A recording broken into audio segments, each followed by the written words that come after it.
My husband beats me every night while I'm pregnant. After his promotion, unaware my secret billionaire father owned his company. He didn't just snap once. It started with one slap, one shove. One night he came home late from his new promotion at a logistics firm in Kent, smelling like whiskey and a perfume she didn't wear. Then it became a pattern, not literally every night, but often enough that evenings in their small two-bedroom apartment off South 72nd Street in Tacoma all blurred into the same routine. Keys hitting the table, a short fuse, and Evelyn flinching before he even raised his voice.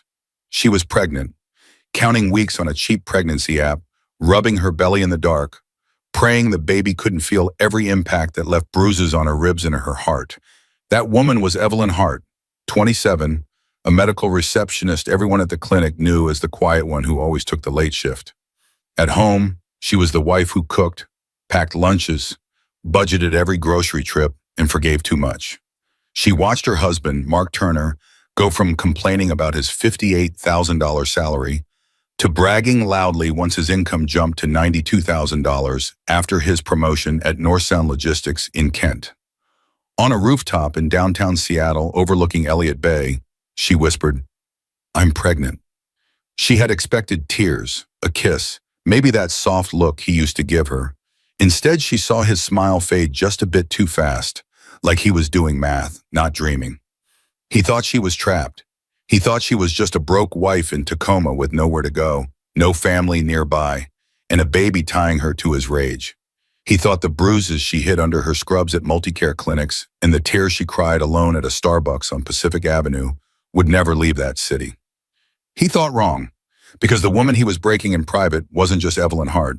On her birth certificate, she was Evelyn Hale, only daughter of Richard Hale, a quiet billionaire whose investment company in Bellevue, Hale Capital Group, owned 67% of North Sound Logistics, the very firm Mark strutted around claiming he basically ran.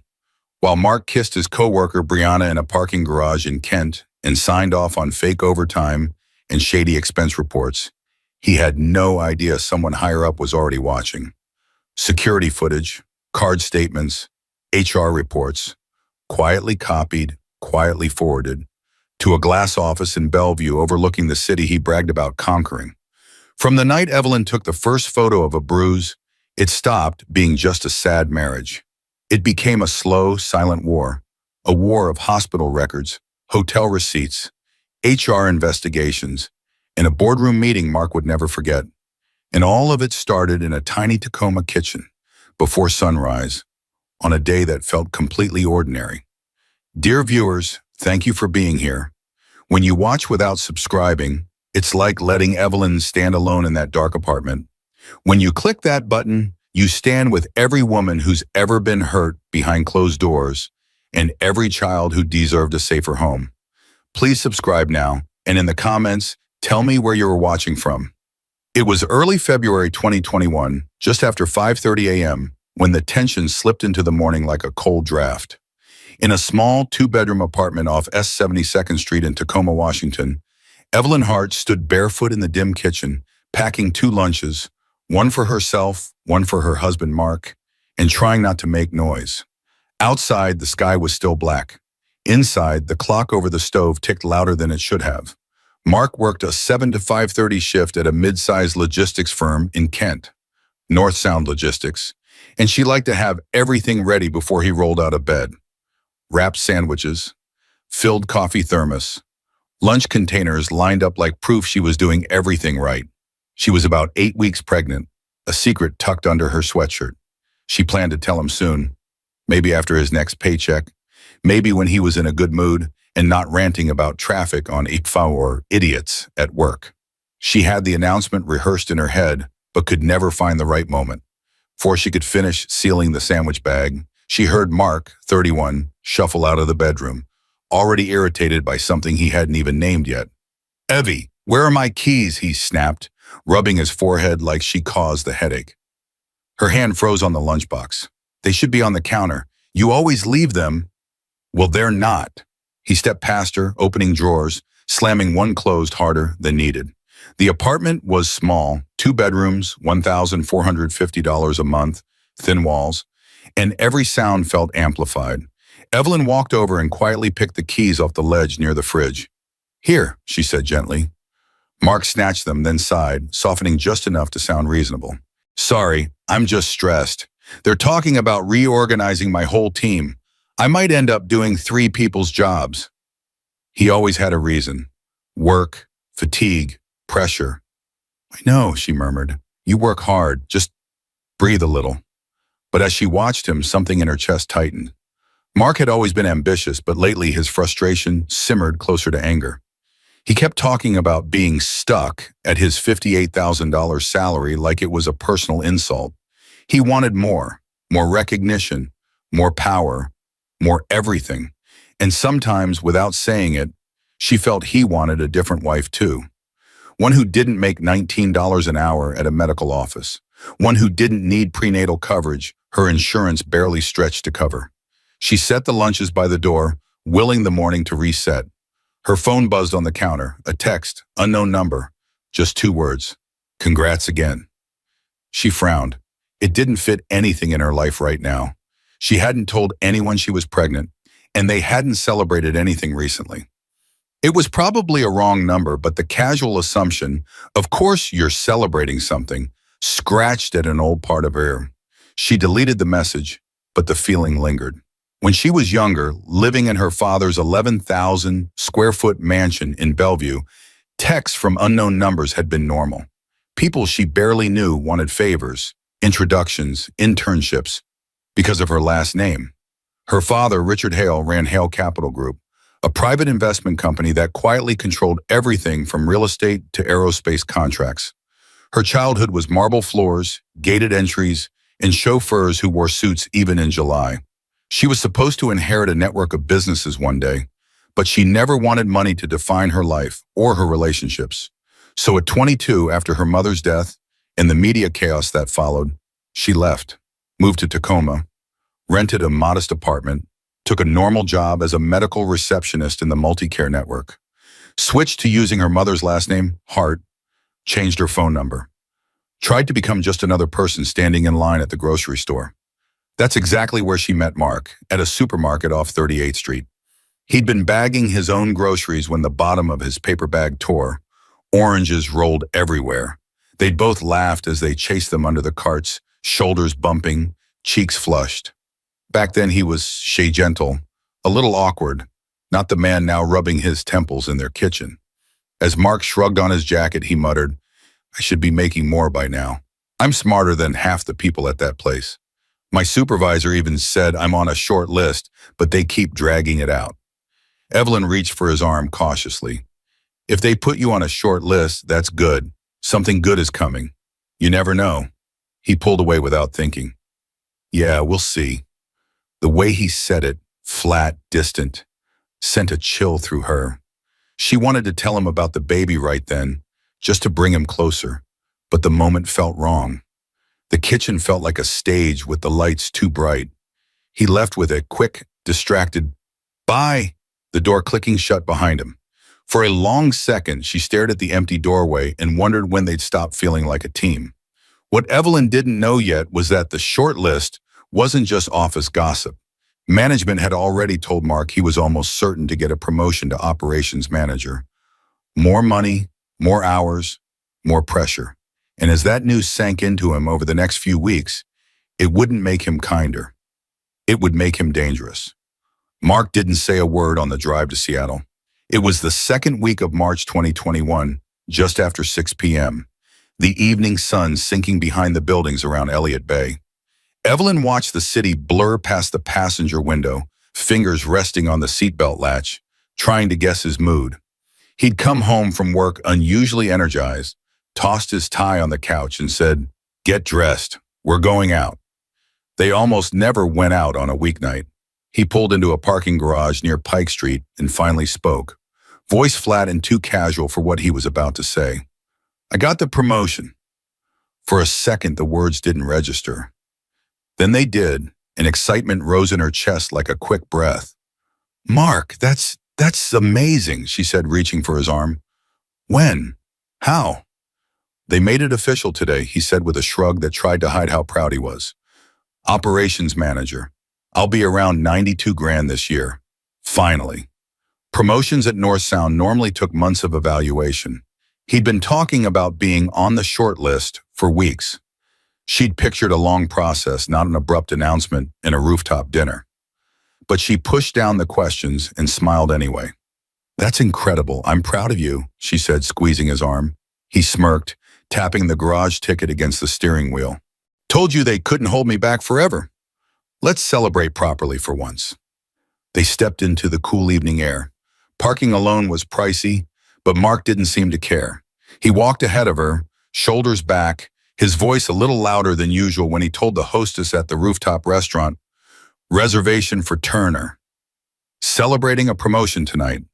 The place overlooked Elliott Bay, all warm lights and glass panels, the kind of restaurant they usually save for anniversaries, because entrees cost $30 to $45 each. The view was stunning, the kind that made you feel small and lucky at the same time. Inside, Mark felt bigger. He laughed louder, dropped phrases like executive-level responsibilities and strategic decisions, and mentioned his new title at least 3 times before they had even ordered. Evelyn sat across from him, cardigan neatly folded over her chair, one hand resting lightly on her lower stomach. The secret inside her suddenly felt heavier. When the waiter stepped away after taking their orders, she decided to stop waiting. Mark, she said, voice soft, I have something to tell you. He looked up from his phone. Yeah? I'm pregnant. For half a second, she saw the old Mark in his eyes, the one who'd once held her on their second date, and whispered, someday I want kids with you. But the warmth faded almost immediately. His smile tightened, his eyes flicked down to the table, and whatever softness she'd hoped for was replaced by calculation. That's great, he said, not excited, not touched, just surprised and already somewhere else in his head, doing math on childcare costs and mortgages and professional image. Her stomach twisted. He's shocked, she told herself. Men take a second to process things. Give him time. She tried to keep the moment afloat. I'm about 8 or 9 weeks. I already booked the first prenatal. I wanted to tell you in a special way, but she gestured around them. This felt right. He lifted his water glass. Well, to promotions and babies, I guess. She clinked her glass against his, but the toast felt lopsided. A few minutes later, a woman at the bar lifted her drink toward them. Mid-20s, long dark hair, fitted blazer, confidence like perfume. Evelyn recognized her from the way Mark stiffened. Mark, she called. Congratulations again. Mark straightened in his seat. Oh, hey, Brianna. Brianna Cole, 25, logistics coordinator. He'd mentioned her once in passing. New girl, smart, fast with spreadsheets. That was it. There was nothing obviously inappropriate about how Brianna leaned on the bar, but the way her eyes lingered on him felt too familiar. You really deserve it, Brianna said, smile warm. We'd all be lost without you. Again, so she already knew. He had told her before he told his wife. Evelyn smiled politely and nodded when introduced, but the realization stung more than she wanted to admit. As the evening went on, dinner blurred into a monologue. Mark talked about his new responsibilities, how he'd finally be able to shape things, how upper management needed someone like him. He told the couple at the next table that he was basically running operations now. Evelyn listened, quietly proud, but also uneasy at the way his ego expanded to fill every silence. On the drive home, city lights sliding across the windshield, he glanced at her dress and said, almost offhand, next time we go somewhere like that, maybe wear something a bit nicer, more professional. You looked kind of cheap tonight. The words hit harder than he expected. Her hand moved instinctively to her stomach. She looked out the window so he wouldn't see the tears forming. She didn't argue. She didn't remind him she'd chosen that dress because he once said he loved it. She just went quiet, the memory of his, that's great, echoing in her head. As they pulled into their apartment complex, his phone buzzed. He checked the screen and smirked. A new number, it's Brianna, in case you ever need a second opinion on those big decisions. He saved it without thinking. What Evelyn didn't see, and wouldn't piece together until much later, was that Mark had shared his promotion news with Brianna at lunch, long before he drove his wife to Seattle. And that text, casual and work-related on the surface, would become the thread connecting late-night messages, working late excuses, and hotel receipts.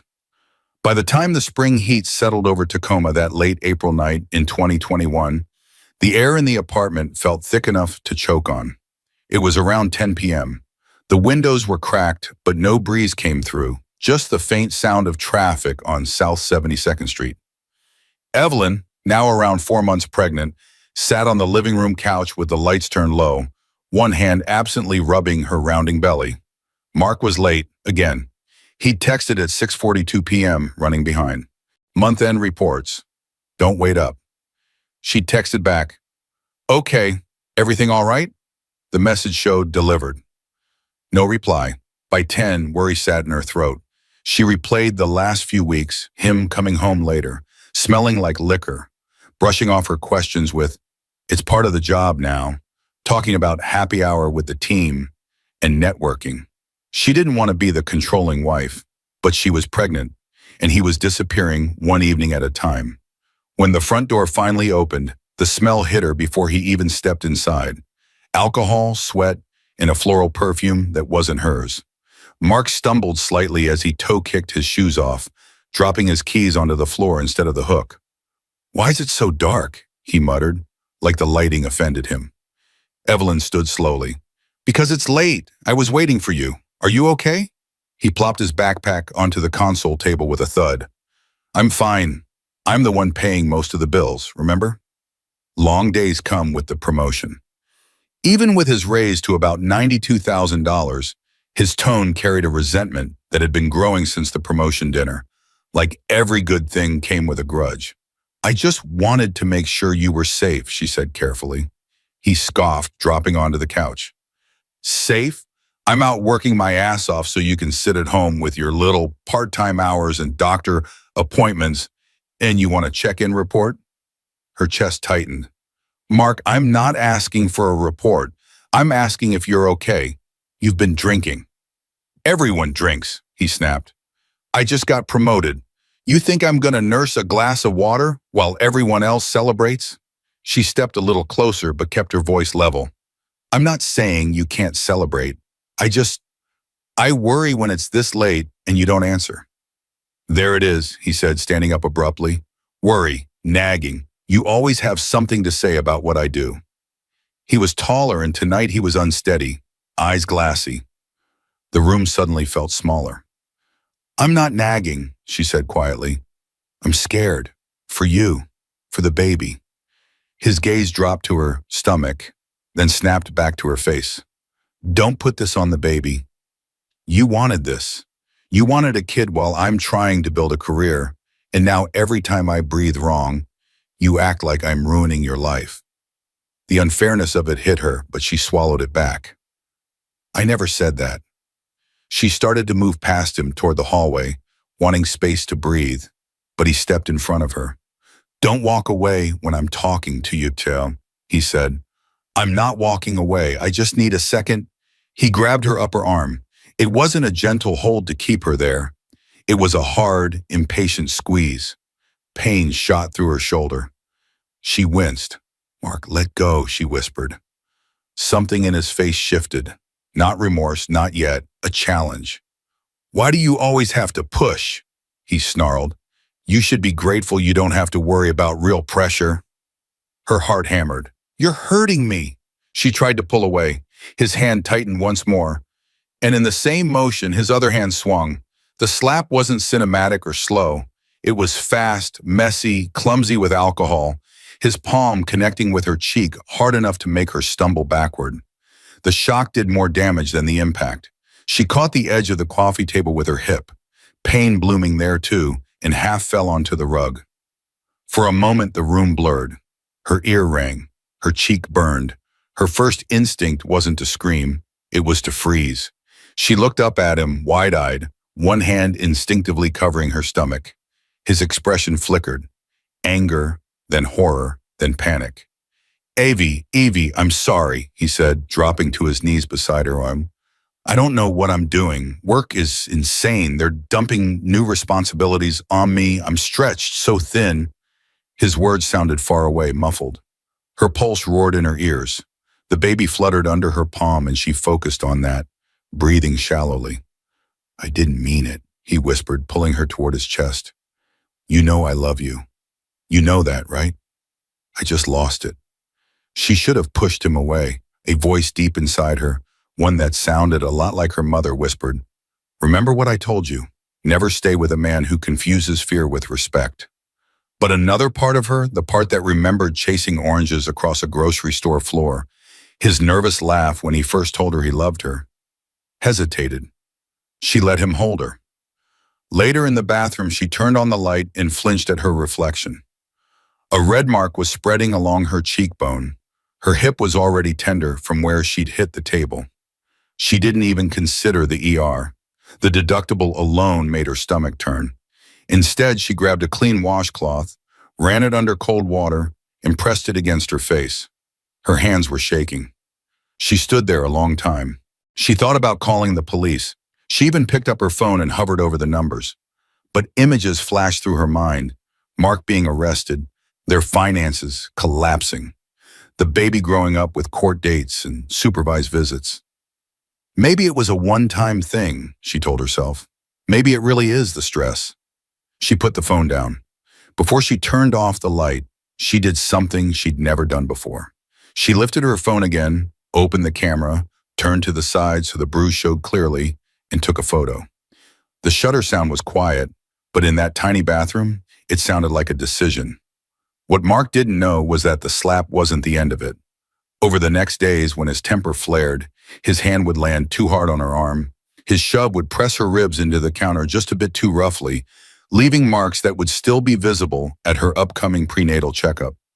And what she didn't know was that those bruises wouldn't just be pain. They'd be evidence. By the time Evelyn stepped into Multicare Tacoma General Hospital for her prenatal appointment in early May 2021, the faint yellow bruise along her ribs ached with every breath. It was around 3:15 p.m. The waiting room hummed with quiet conversation, rustling magazines, the distant beeping of monitors. She checked in at the front desk with practiced politeness. She'd worked for the Multicare network for years as a medical receptionist at an affiliated clinic, but being on the patient side always felt different. She kept her cardigan pulled close, one arm folded across her side, as if posture alone could hide the bruises. When Dr. Kendra Hall, a 43-year-old OB/GYN with calm eyes and a straightforward tone, entered the exam room, Evelyn tried to act normal. Jokes about pregnancy cravings, mild complaints about nausea, standard script. But when she slipped into the paper gown and Dr. Hall gently lifted the fabric to check her abdomen, the gown shifted just enough for the bruise near her ribs to show. Dr. Hall paused, not dramatically, just long enough for Evelyn's stomach to clench. What happened here? The doctor asked, voice soft. Heat rushed to Evelyn's face. The lie came faster than she wanted it to. Oh, I slipped getting out of the shower, she said. Hit the side of the tub. I'm clumsy lately. Dr. Hall held her gaze for a moment longer. She didn't look convinced, but she didn't argue. Okay, she said quietly. I'm glad it's already healing. Just so you know, we document any injuries we see during prenatal care. And if you ever feel unsafe at home, even a little, there are people who can help. She opened a drawer and pulled out a small lavender trifold brochure. Domestic Violence Support Services, Pierce County. Evelyn stared at the title longer than she meant to. You're not in trouble, Dr. Hall added gently. You don't have to explain anything today. I just want you to know this exists. A lump formed in Evelyn's throat. She hated how easily tears came now. She blinked them back and nodded. Thank you. The appointment continued. Blood pressure, fetal heartbeat, routine questions. But everything felt different with that brochure sitting on the counter. Every time Dr. Hall's fingers brushed near a bruise, shame burned under Evelyn's skin. What Dr. Hall didn't know was that this bruise wasn't an isolated accident. It came from a night when Mark, drunk and furious over a misplaced bill, had reached for her too fast. She tried to move past him. His hand caught her arm, spun her around, and her ribs hit the counter edge hard enough to knock the breath out of her. Later, as she stood in front of the bathroom mirror, she'd heard her father's voice in her head, the one from long ago conversations about business. When you deal with people who hold power, keep records. Facts protect you when nothing else will. She'd always assumed he meant contracts, investors, deals. She never imagined she'd be applying his advice to her own marriage. After the appointment, Evelyn sat in her car in the hospital parking lot for a full minute before starting the engine. The brochure lay in her lap, the lavender cover too bright against her jeans. Finally, she folded it and slid it into a small compartment under the passenger seat, far enough out of sight that Mark would never stumble across it, but close enough that she could reach it if she needed to. That evening, when Mark texted that he'd be working late again, she didn't reply with questions. She just exhaled, went to the bathroom, lifted her shirt, and turned on her phone's camera. She photographed the bruise on her ribs, the fading mark on her cheek, the faint discoloration on her upper arm. She created a hidden folder on her cloud drive and labeled it something he'd never think to open. Receipts. Not bruises, not evidence, just receipts. She'd grown up around spreadsheets and financial statements. The name felt cold and accurate. Later, while loading dishes, she flipped through the mail on the kitchen counter. A couple of bills, a flyer, and one credit card statement addressed to Mark. He always left his unopened mail stacked on the table for days. She set it near the fruit bowl, then hesitated. A few transactions caught her eye. Groceries, gas, a random fast food charge. Then one line made her go still. Holiday Inn Express, $89.24 Kent to WA. The date was a night he had said he was staying late to help with month-end numbers. Her heart sped up. Her mind scrambled for explanations. Maybe it was a work training. Maybe he'd crashed there to avoid driving home exhausted. Maybe the company would reimburse him later. She pulled out her phone and typed the hotel name into Google Maps. The pin popped up on the screen. Less than 3 miles from North Sound Logistics. Her mother's voice, softer than her father's but just as clear, echoed in her memory. When things don't add up, don't rush to explain them away. Step back, let the truth show itself. Evelyn folded the statement slowly. She didn't tear it up, didn't confront him that night. She slipped it into the same hidden compartment under the car seat where the brochure now lived.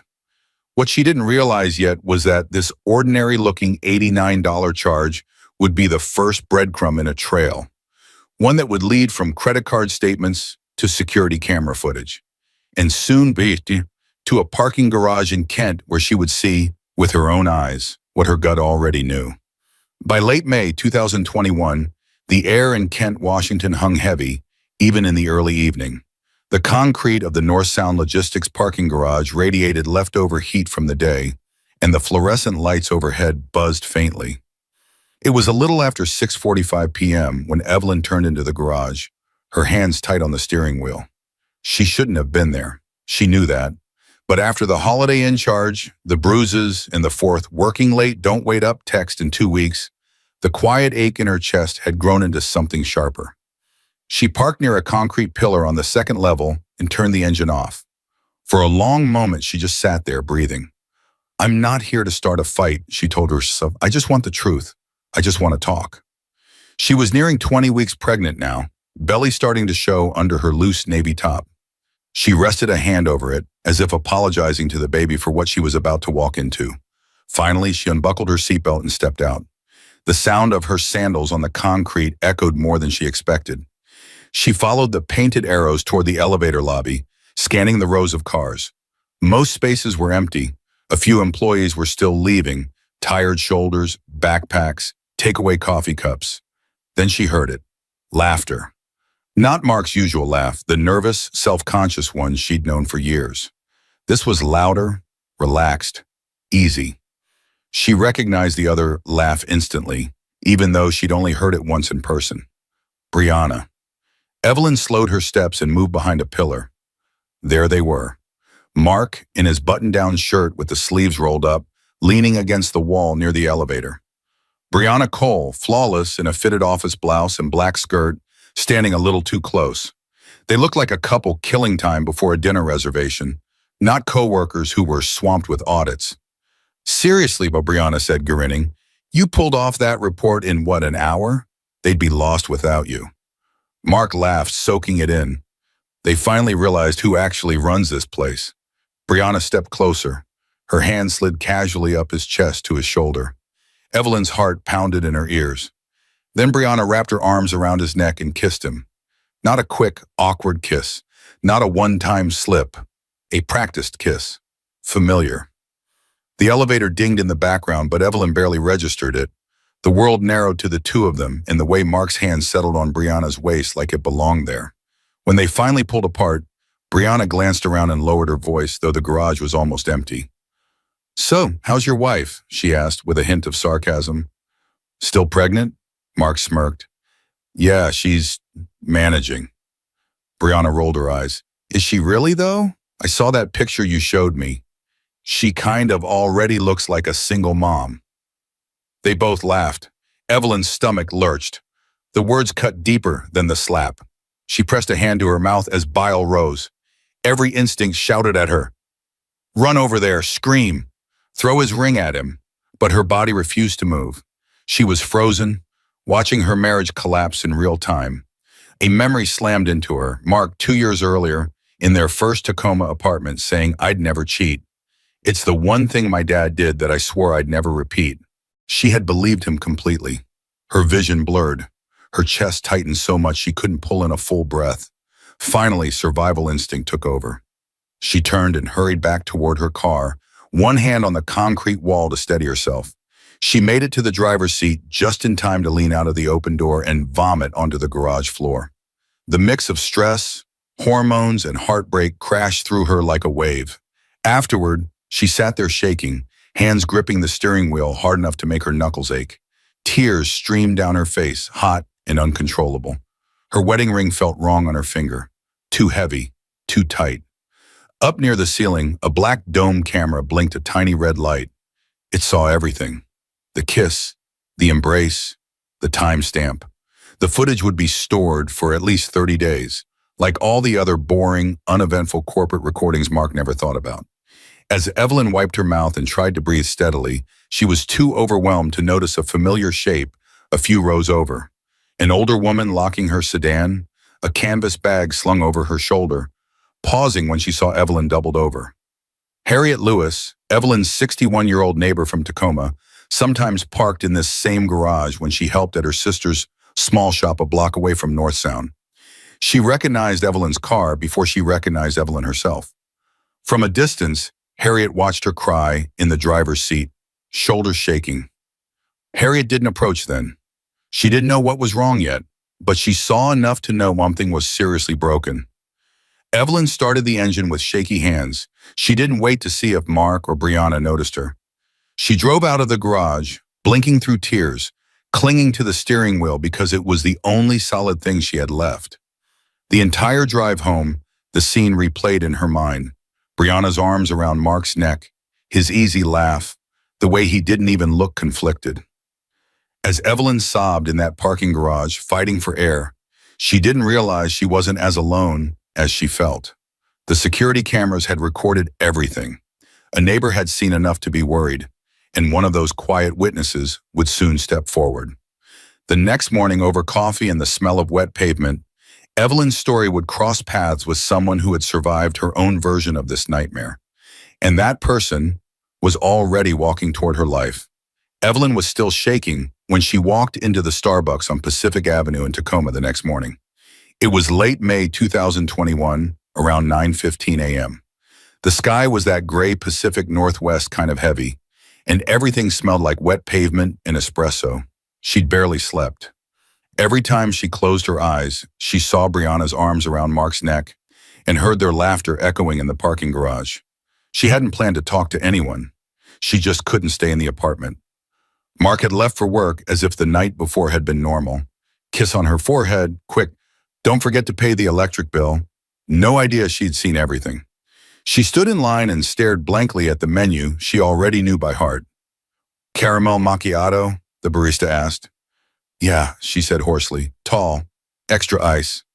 She moved aside to wait, rubbing her belly absently. At nearly 20 weeks, the curve was undeniable now. The baby shifted, a small reminder that she had more than just herself to protect. Someone touched her arm gently. "Evelyn?" She turned and saw Mrs. Harriet Lewis, 61, her next-door neighbor from the apartment building. Harriet wore her usual soft cardigan and carried a canvas tote bag covered in faded book club stickers. Evelyn had seen her in the hallway 100 times, sharing elevators, trading small talk about packages and laundry room schedules. Today, Harriet's eyes looked different, sharper, concerned. "I thought that was you," Harriet said. "Come sit with me a minute." It wasn't a demand, it was an invitation that felt strangely safe. They took a small table near the wall. The noise of steaming milk and clinking cups filled the silence. Harriet wrapped her hands around her own mug. "I saw you yesterday," she said quietly, "in the parking garage, in Kent." Evelyn froze. Her fingers tightened around the cardboard sleeve of her drink. Harriet continued gently. "My sister runs that little consignment shop around the corner from North Sound. I park in the same garage sometimes. I recognized your car before I recognized you. You looked like your whole world had just fallen apart." Evelyn stared at the table. I I didn't know anyone saw." "No one cries like that if everything's okay at home," Harriet said, voice soft. "And it's not the first time I've been worried." Evelyn looked up, startled. "What do you mean?" Harriet sighed, choosing her words carefully. "Our walls are thin, honey. I've heard Mark on the phone late at night, talking to someone named Brianna, not like a colleague, like—" She hesitated. "Like a man trying to impress a woman who isn't his wife." The name hit like a slap. Evelyn swallowed hard. "I saw them, kissing, in the garage." Harriet's eyes filled with sympathy, not surprise. "I'm so sorry." Evelyn's throat tightened. "I don't know what to do. I'm pregnant. He's different now, angrier. He's hit me. Not every day, but enough that I never feel relaxed at home." Harriet reached across the table and then laid a hand over Evelyn's. "Thank you for saying it out loud. That's braver than you think." They sat quietly for a moment. "When I was about your age," Harriet said, "I married a man who thought yelling and shoving were normal. I told myself he was just stressed. He only really hit me twice, but the fear was there every day. I stayed too long because I didn't want to be dramatic or break up a family." "What changed?" Evelyn asked. "He started turning it on our oldest," Harriet said. "That was my line. I left him in 1998. Documentation saved me, photos, notes, copies of hospital records. When he lied in court, my lawyer had facts, not just my word against his." The word documentation lit up in Evelyn's mind, her hidden folder, the bruise photos, the Holiday Inn charge, the domestic violence brochure under her car seat. Harriet pulled a small notepad from her bag and wrote something down. She slid it across the table. "This is the Washington State Domestic Violence Hotline," she said. "You can call even if you're not ready to leave. They'll help you plan safely. And they know which shelters, lawyers, and advocates are actually useful, not just names off a brochure." Evelyn traced the number with her thumb. "What if Mark finds out I called?" "Then you tell them that too," Harriet replied. "They'll walk you through hiding the call, deleting records if needed, or using a friend's phone. And Evelyn," Harriet's voice firmed up, "you need a lawyer, quietly. Someone who understands domestic violence and can explain your rights, especially with a baby coming." "A lawyer feels so final," Evelyn whispered. "What he did is what's final," Harriet said gently. "A lawyer just helps you decide what happens next." Evelyn hesitated. "I've been keeping photos of the bruises, and I found a hotel charge near his office. It doesn't make sense." Harriet nodded, unsurprised. "Good. Keep everything, photos, texts, emails, bank statements, a written timeline. Facts don't change when people start lying." She leaned in a little. "Do you have any family? Anyone who can really be in your corner?" Evelyn hesitated. "My dad, we're not close right now. He lives in Bellevue. He's well off. I left that world a long time ago." Harriet didn't push. "Just remember, wanting independence doesn't mean you're not allowed to accept help, especially when you're leaving someone dangerous. For the first time in weeks, Evelyn felt something other than fear or numbness. Hope, thin and fragile, but present. She slipped the hotline number into her phone case, between the plastic and the cover. Hidden but reachable. As she left Starbucks, she didn't know yet that her first deliberate call for help wouldn't be to the hotline. It would be to the man she'd spent 4 years avoiding. The man who would be furious he hadn't known.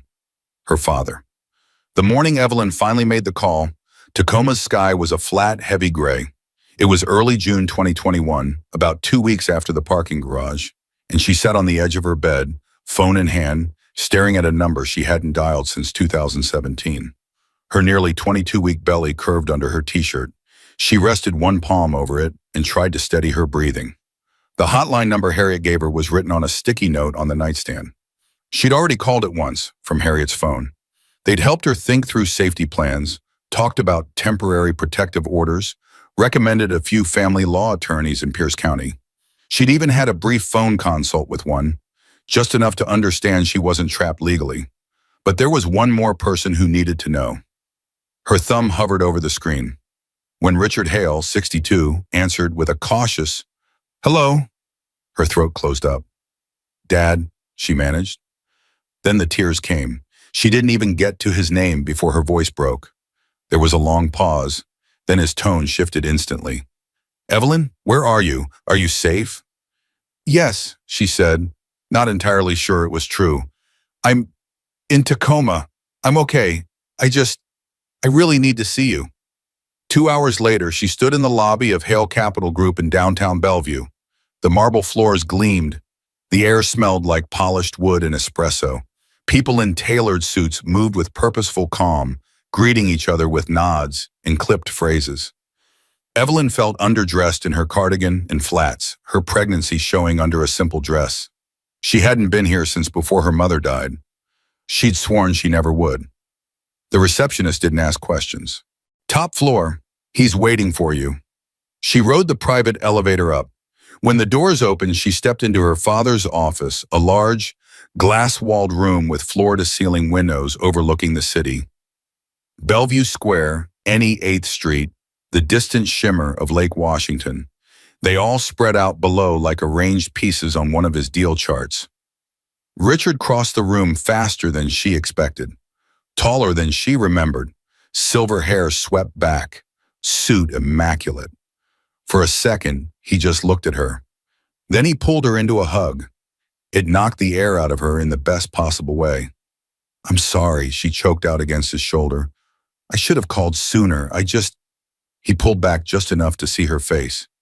His eyes moved from her eyes to her cheek, to the careful way she held herself, to the curve of her stomach. His expression changed. "Who did this to you?" he asked quietly. There was no business tone now, just controlled fury. "Mark," she whispered. The name tasted wrong. He gestured to the chair in front of his desk. "Sit, start from the beginning, and don't leave anything out." She started with the good parts, how they met at the grocery store, the early kindness, the way he'd made her forget for a while that she was the daughter of a billionaire. Then she moved into the rest.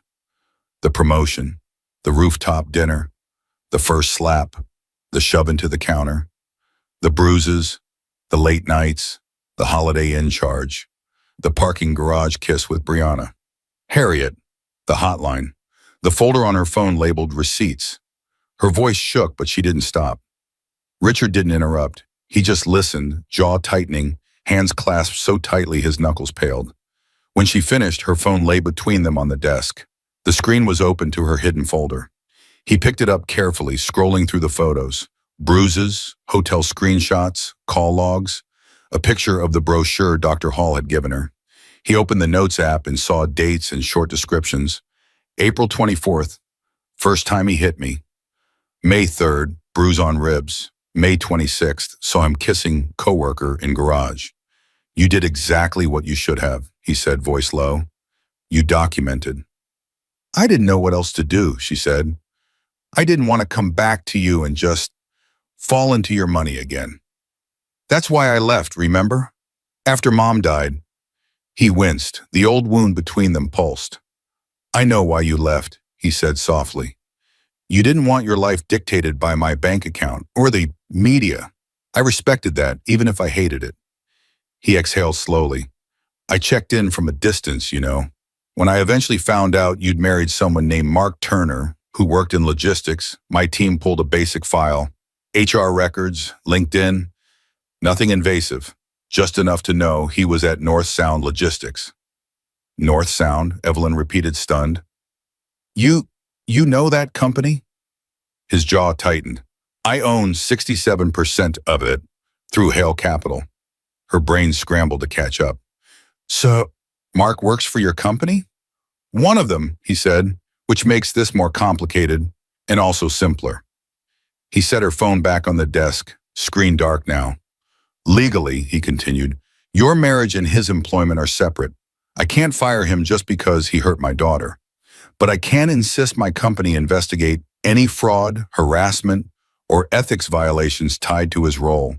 And based on your documentation in that hotel charge near his office, he tapped the desk lightly. I'd be surprised if his hands were clean at work. She remembered the credit card statement. Some of those hotel and restaurant charges were on his personal card, but he mentioned company cards sometimes. I didn't pay attention then. He opened a drawer and took out a legal pad. I'm going to have the CEO initiate a quiet internal audit focused on expense reports and conduct for his position. HR and legal will handle it officially. If he's misusing company funds, if there's sexual misconduct with his subordinate, that's grounds for termination on its own. What about me? She asked, voice small. About the baby? You, he said firmly, will have a lawyer, a good one. I'll pay for them, but they'll work for you, not for me. You'll plan your exit safely. That means no dramatic confrontations, no announcing you're leaving until you have a protection order lined up and somewhere safe to go. Understood? She nodded, tears returning. I don't want him to take the baby. He won't, Richard said, not if we're smart. Between your documentation, your doctor's notes, your neighbor's testimony, and his impending employment record. His eyes darkened. He's built his own trap. He flipped through the printed screenshots he'd already had his assistant pull from her phone while they talked. One expense line caught his eye, the date, the location, the time. And as Richard reviewed the documents, he saw something Evelyn had missed, a pattern of charges tied directly to company accounts on nights Mark claimed to be saving the team. Richard looked up, decision made. What happens next, he said, is going to change his life, and yours, but you won't face it alone this time. By late June 2021, mornings in Kent, Washington had started to cool again, but inside North Sound Logistics headquarters, the temperature seemed to rise by the hour. At 8:07 a.m., an email went out to all managers. Subject, Internal Compliance Review. Immediate North Sound Logistics, in partnership with Hale Capital Group, is conducting a targeted review of expense, overtime, and ethics compliance for certain management roles. Your cooperation is required. Most people barely glanced at it. Mark Turner read it twice. His stomach tightened. He told himself it was just another routine corporate thing. Big companies did audits all the time, but his gut said otherwise.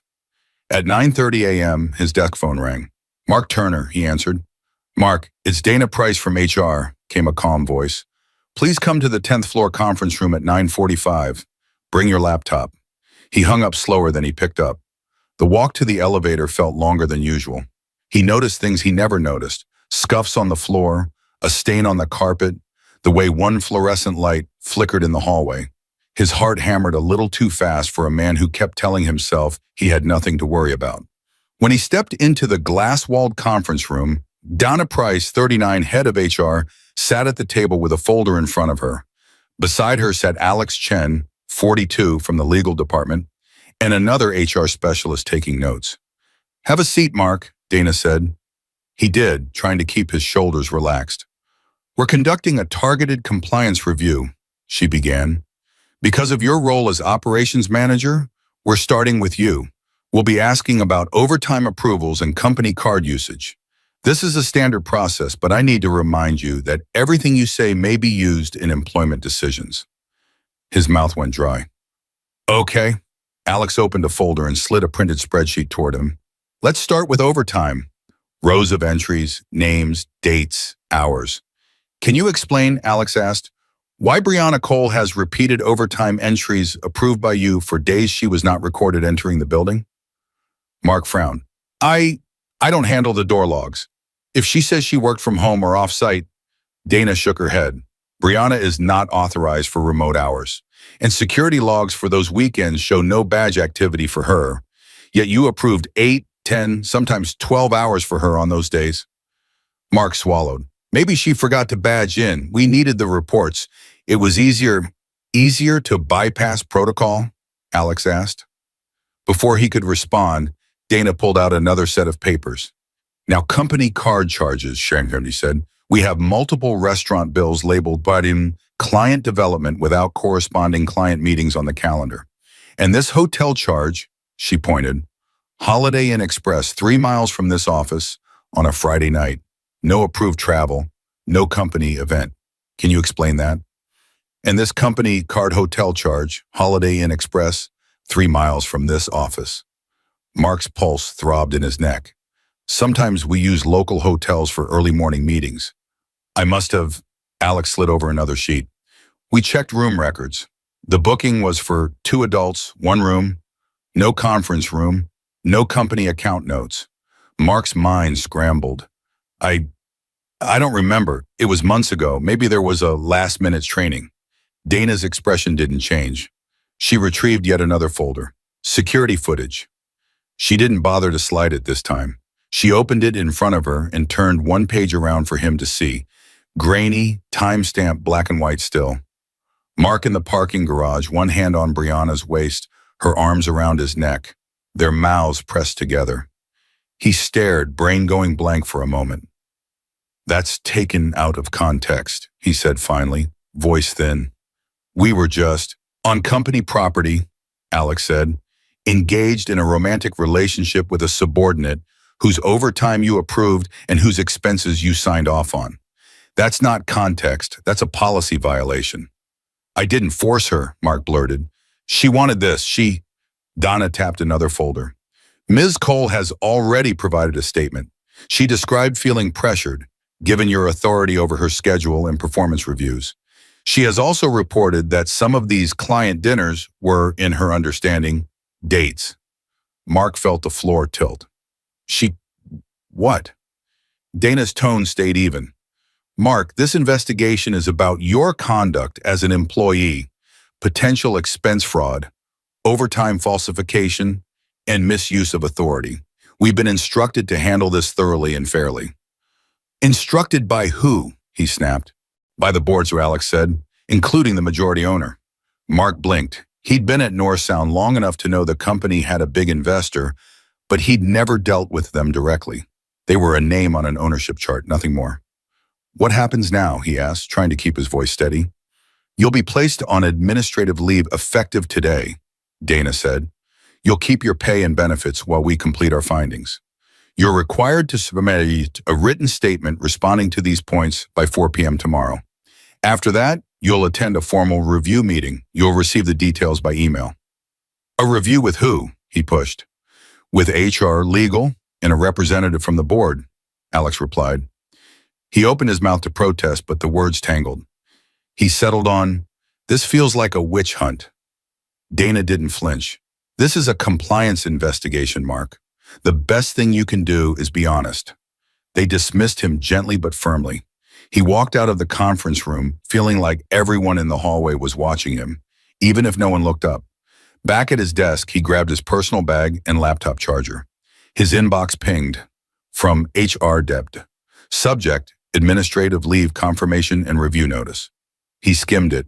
Review date, July 23rd, 3:20 p.m. Location, 12th floor boardroom. He stepped into an empty stairwell and dialed Brianna. What did you tell them? He demanded when she picked up. Her voice came out hushed. Mark, I can't talk about this. HR told me. You told them I pressured you? He hissed. That I told them I felt like saying no might hurt my job, she said. Because it did. You controlled my overtime, my schedule. They showed me the policy. I'm not losing my job over this. So you just threw me under the bus, he snapped. I told them my side, she replied. You're the manager. I'm not. The line clicked off. Mark leaned his forehead against the cool concrete wall of the stairwell. He still didn't know that this wasn't some routine HR exercise. It was the beginning of the end, ordered by a man who'd sat across from his daughter, scrolling through photos of bruises and bank statements. And sitting quietly in Tacoma, carefully acting normal around him, that daughter was already planning her life after the review. By late July 2021, the air in Kent had that faint early fall crispness. But inside the 12th floor boardroom at North Sound Logistics, it felt stifling. At 3:20 p.m. sharp, the time stamped on his review notice, Mark Turner pushed open the glass doors. He'd spent the last few weeks on paid leave, pacing his apartment, oscillating between anger and terror. He expected HR, maybe legal, maybe a senior executive. He did not expect Richard Hale. The man sat at the head of the long mahogany table, suit immaculate, expression unreadable.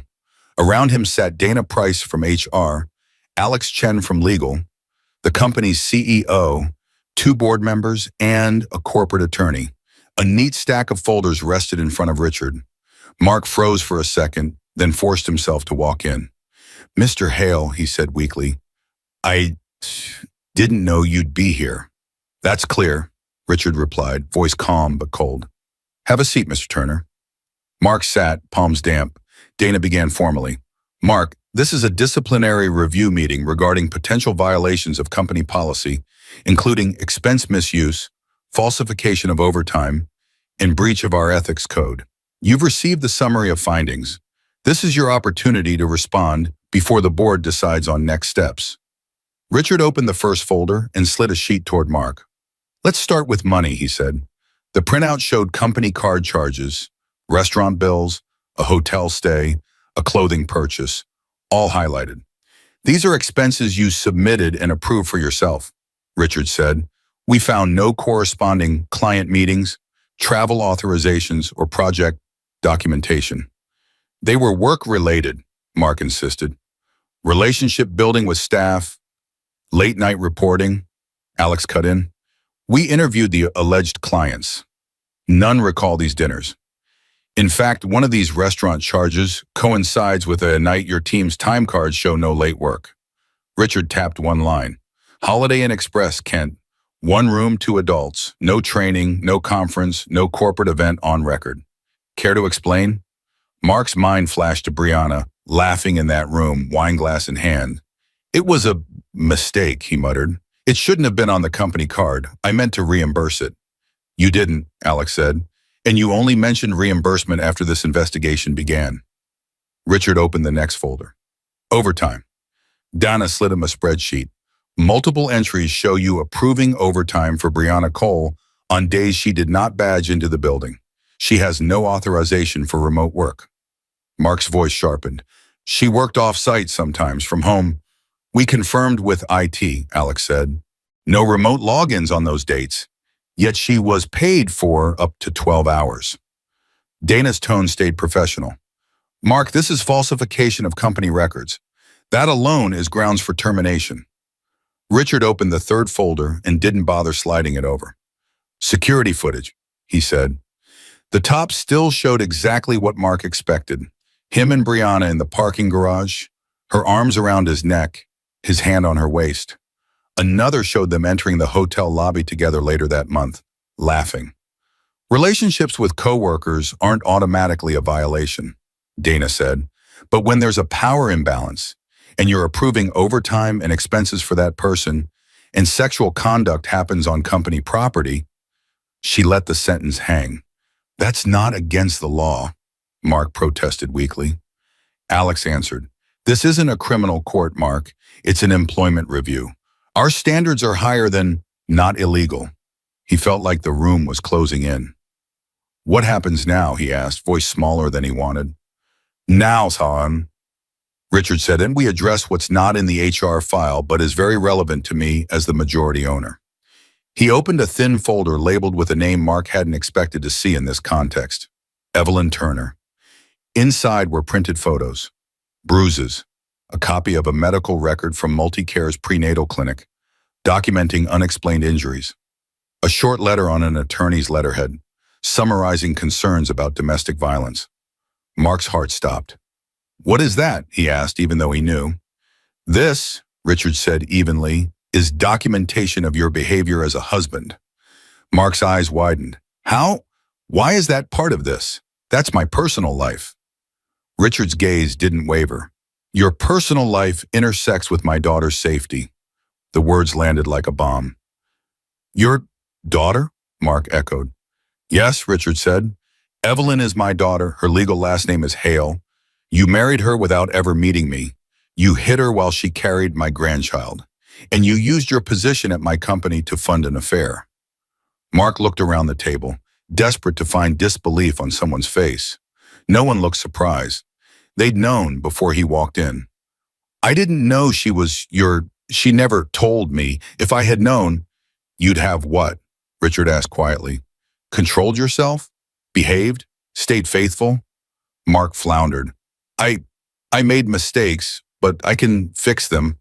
I'll pay the money back. The door opened. Evelyn stepped in. She wore a simple black blouse that skimmed over her now 7-month pregnant belly.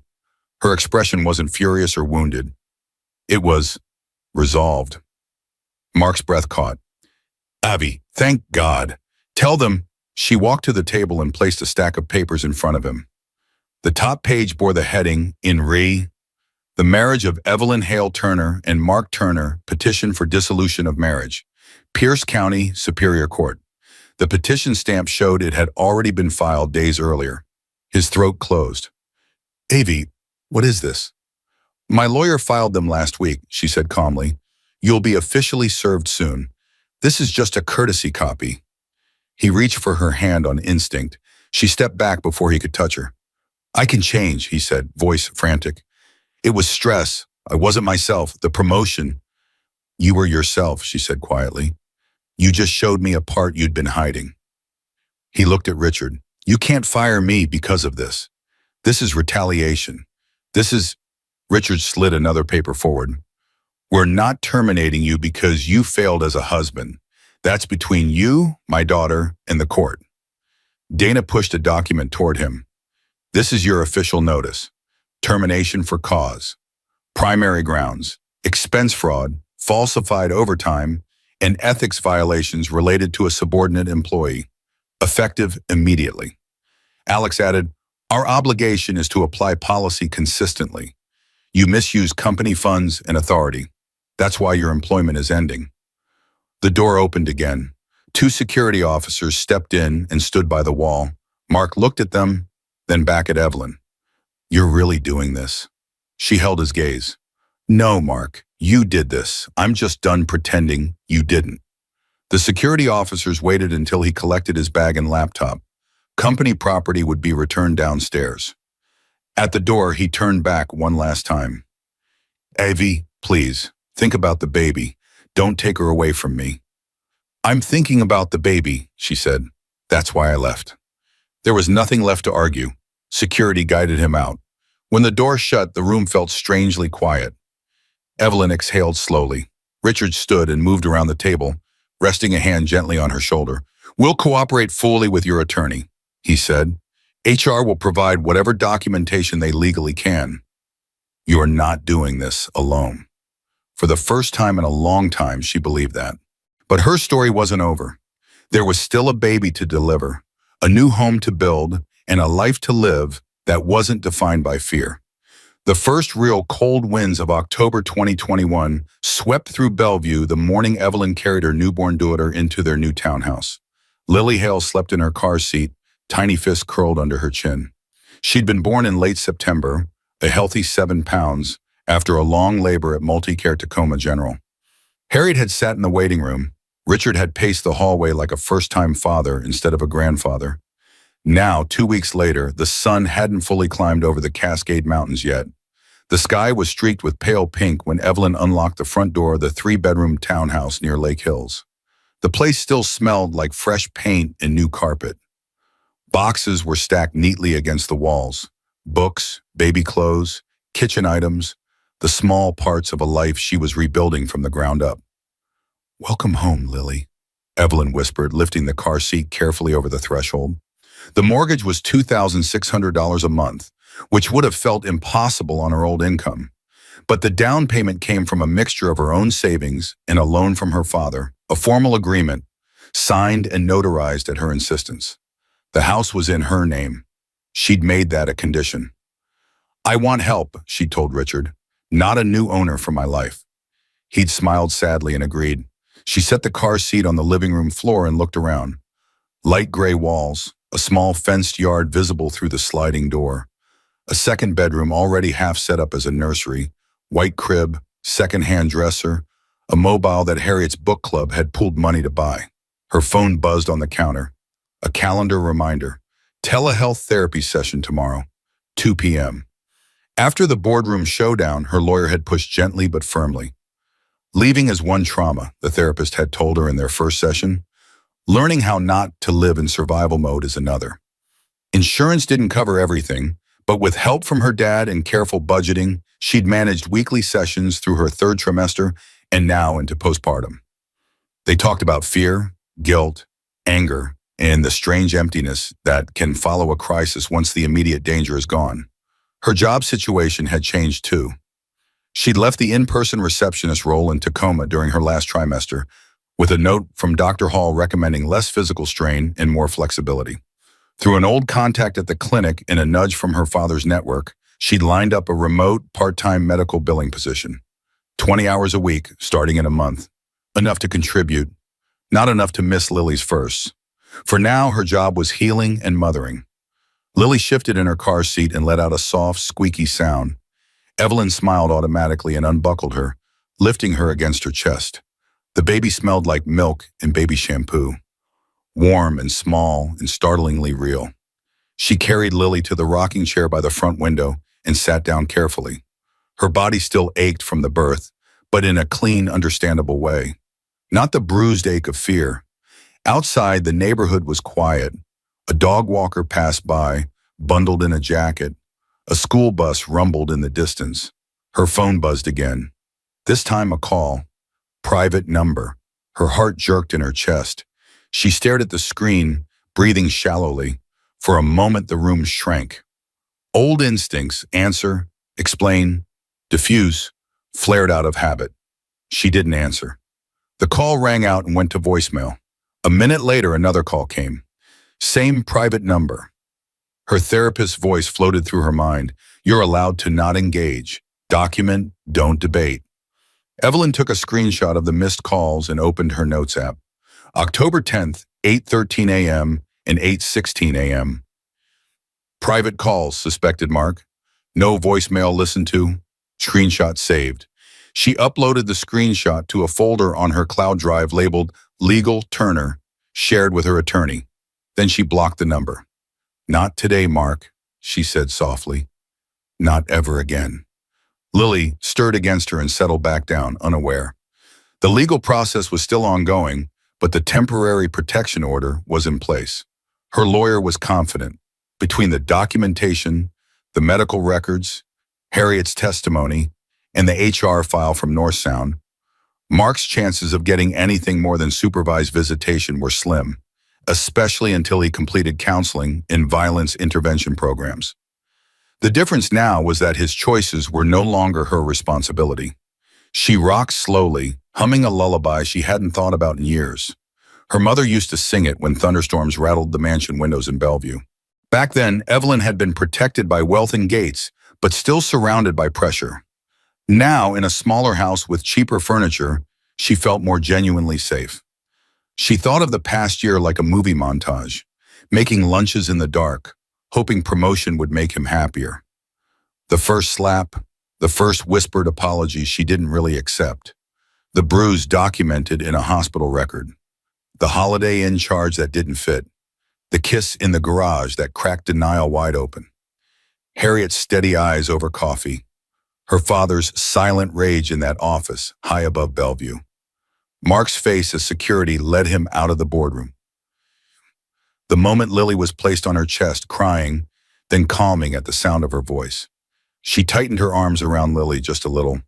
I thought losing him would destroy me, she said quietly. almost narrating to an invisible audience. But letting him lose me, that was the beginning of everything. If this was a video, this would be the part she'd look into the camera and ask, "What would you have done?" Instead, she pressed her cheek to Lily's soft hair and whispered, "We're okay now. You're safe. I'm safe. And that's what matters." Outside, the sun finally pushed fully over the horizon, sending bright gold light across the living room floor. It glinted off the corner of a framed photo on the unpacked box, her mother holding a much younger Evelyn. A new generation, a new start, a true new dawn. I hope you enjoyed watching this story as much as I enjoyed creating it. Like, share, and comment on the lessons you have learned. Let me know where you're watching from in the comments below. See you in the next video.